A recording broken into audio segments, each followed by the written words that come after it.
Very happy to meet you all again in this new episode of this weekly Pearl program. When we share the gospel in India, there is one common argument which we face. People used to say that Christianity was introduced to India only during the British rule 200, 300 years before. But is that true? What is the history of Christianity in India? In today's episode, we'll be taking a look at when Christianity came to India and what is the history behind this. Join me, let's take a look.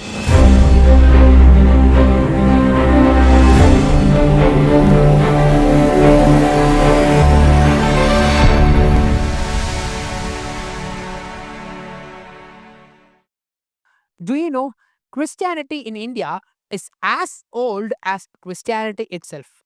The gospel was preached in India even before it was preached in many northern countries of Europe. How amazing it is, right?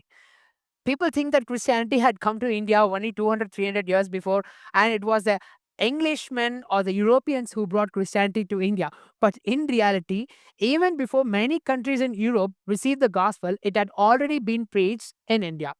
Let me tell you about this.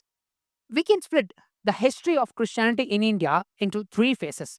From 50 AD till 350 AD as one phase, and then from 350 AD till the 15th century as phase 2, and then from the 15th century till now as phase 3. So, historically seeing, the gospel was taken to the king Gondophares in the Indo-Parthian kingdom, which is actually modern day of Pakistan, Afghanistan, and some parts of the northwest India. So basically, it was the Apostle Thomas who took the gospel to King Gondophares in the first century. That was before 50 AD. Now, we have evidences for this. This has been recorded in the Doctrine of Apostles, which is a book written in the second century, and the Acts of Thomas, which is written in the third century. So we can clearly see that the gospel had already reached India in the first century, but Thomas did not, there is not sufficient evidence that Thomas had taken it to the people who were there in the Indo-Parthian kingdom. Thomas then travels to the Malabar coast, that is, he lands at Kodungalur area, which is in Kerala, in 50 AD.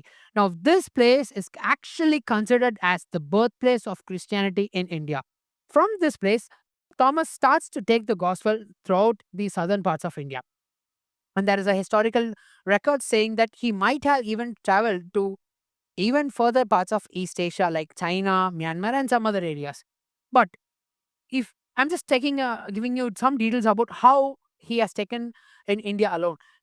In 52 AD, Thomas had established a church. Now, this church in Kodungalur is considered as the first church built in India. How amazing, right?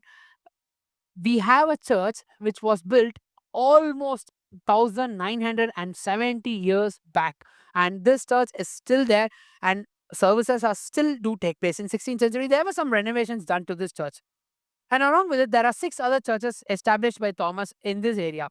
Then Thomas starts to travel to Tamil Nadu and he preaches the gospel there, and we all know that he was martyred in 72 AD at Chennai. So we have a clear picture that Christianity had reached India from 50 AD itself. So then it started to grow gradually. People started to hear the gospel and it was growing in a slow phase. In 345 AD, the Syrian Christians started to migrate from Persia to India. So when they started to migrate, the people who were already there converted by Thomas, they welcomed happily the Syrian Christians. Now, the Syrian Christians had a different pattern of worship. What they did was they did not adapt to the local language or the local culture. They preached the gospel and they conducted the worship methods in the Syria language. So, what happened is that the word of God did not spread much, but still the church was growing at a slow and steady pace. The Syrian Christian had given a great contribution in nation building. That is, they had given a lot of contribution in various fields like art, science, technology, education, linguistics, and lots more. So, this is how the church was growing till the 15th century. Now we have a clear picture that right from 50 AD till the 15th century, Christianity had been growing and people who knew Christ did live in India at that time. I would give you some historical evidences which is written by some explorers. In 1222, Mar Solomon, a Nestorian bishop from South China, in his book he writes how he traveled to India and how he was surprised to meet Christians in south part of India. Marco Polo, he's a very famous explorer. We would have learned about him in our history lessons during our school days. He, in 1292, he writes that he visited the tomb of Apostle Thomas and how he was surprised to see thousands of Christians who lived in those days. Orderic of Prodinine, he was an explorer, a missionary from Italy. He, in his book, writes that there were more than thousands of Christian families in the 14th century who lived in India. So there are so many evidences like this during the medieval times, how explorers traveled to India and how they had already met with Christians and how they were surprised to see those things.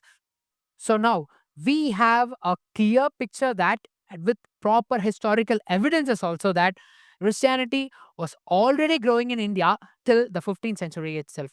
Now the third phase. This is from 16th century till date.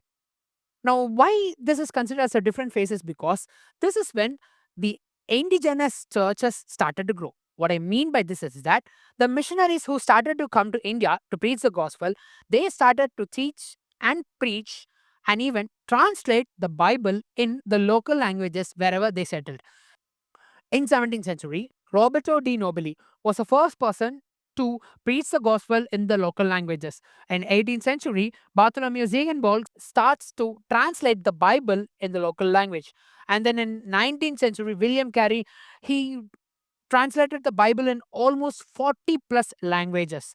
So these missionaries set an example on how to preach the gospel and how to translate the word of God into the local language so that more and more people can get to know about Christ. So by this, we can see clearly that Christianity existed in India right from the first century and how it had grown throughout the period of 2000 years. I would like to tell you something. A very famous political leader, in fact, he was the first Prime Minister of India. In his book, Discovery of India, he writes that Christianity is an ancient religion and it exists in India right from the first century, even before many countries in Europe got to know about this.